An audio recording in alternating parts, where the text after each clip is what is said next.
It's 1975. You step off the tube at Leicester Square and you're hit by it. Diesel fumes mixing with roasted chestnuts, the sound of black cabs honking, buskers playing, someone shouting about the Evening Standard. London in the 1970s wasn't the polished, sanitized capital you see today.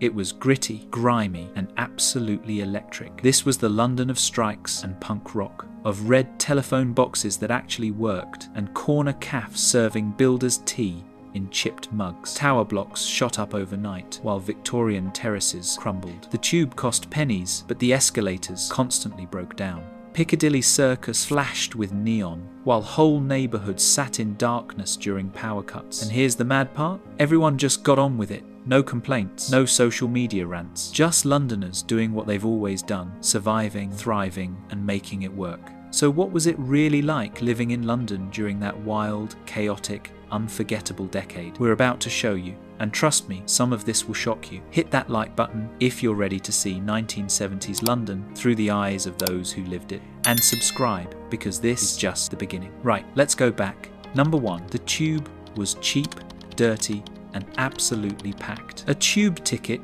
cost about 10 pence, cheap as chips, but you earned every penny of that fare. Carriages were thick with cigarette smoke, because yes, you could smoke on the tube back then.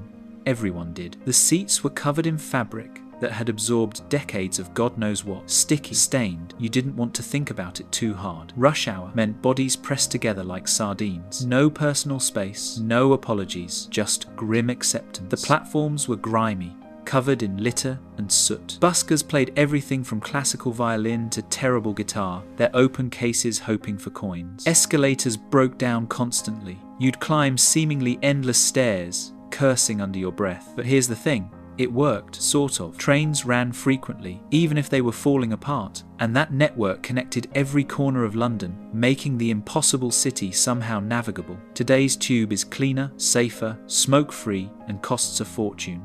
Back then, it was rough. Number 2, entire neighbourhoods vanished during Slum Clearance. Council bulldozers rolled through working-class London like an invading army. Whole streets disappeared overnight. Victorian terraces condemned as slums got demolished, taking communities with them.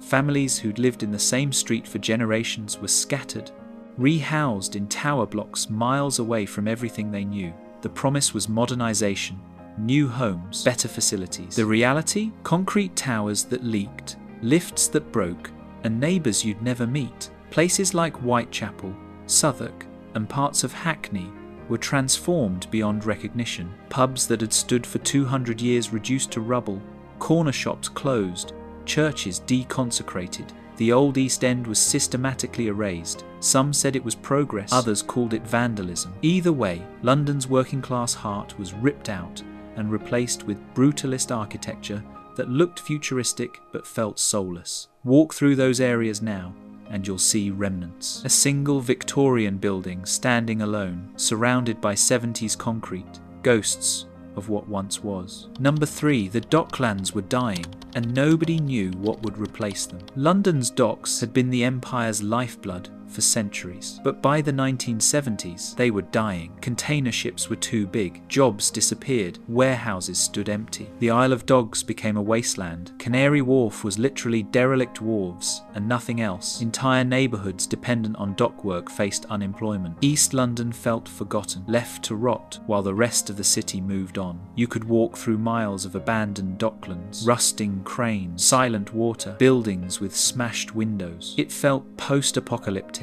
Local pubs struggled, shops closed, young people left seeking work elsewhere. The older generation stayed, watching their world crumble. Nobody imagined what would come next, that in 15 years this abandoned wasteland would become gleaming skyscrapers and luxury flats. In the 70s, the Docklands were just proof that London's glory days were behind it, or so it seemed. History had other plans. Number 4, strikes meant rubbish piled up and rats appeared. The winter of discontent hit London hardest. Bins overflowed because bin men were on strike. Black bags piled up on pavements. In parks, everywhere, the smell was ungoddable. Rotting food, nappies, God knows what else festering in the streets. Rats appeared, bold as you like, scurrying between the rubbish mountains in broad daylight. Leicester Square became famous for its rubbish piles. Tourists came to see Big Ben and got rats instead.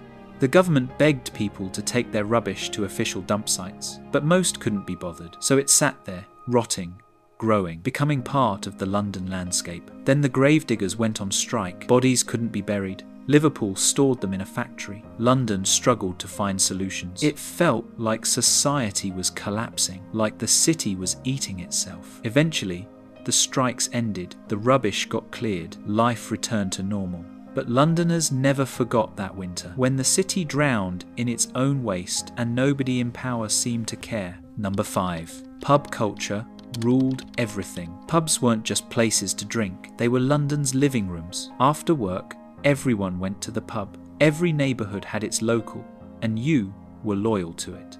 The landlord knew your name, your usual drink, your family history. Men stood at the bar, pint in hand, discussing football, politics, work.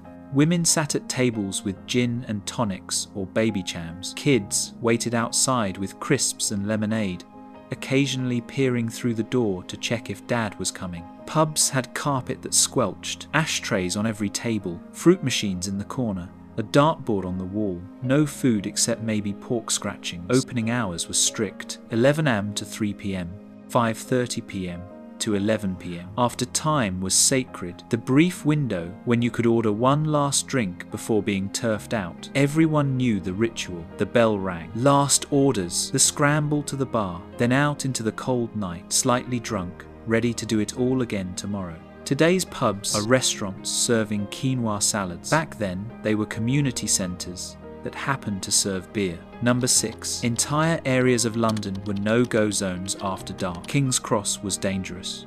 Brixton was rough. Parts of Hackney you simply didn't visit unless you lived there. London had edges, places where even cabbies refused to go after dark. Muggings were common. Street violence wasn't rare. The police had less presence, fewer resources, and whole neighbourhoods that essentially policed themselves. Women didn't walk alone at night. Everyone knew someone who'd been jumped, robbed, or worse. You learned which shortcuts to avoid, which estates were safe to cut through, which weren't. Racism was open, violent, and constant. The National Front marched openly. Communities fought back, literally, in the streets. The Notting Hill Carnival erupted in riots more than once. Brixton burned. London was divided, tense, sometimes openly hostile. Today, those same neighbourhoods are gentrified. Coffee shops replace betting shops. Flats sell for millions. But in the 70s, they were battlegrounds. London's polite facade cracked constantly, revealing something rawer underneath.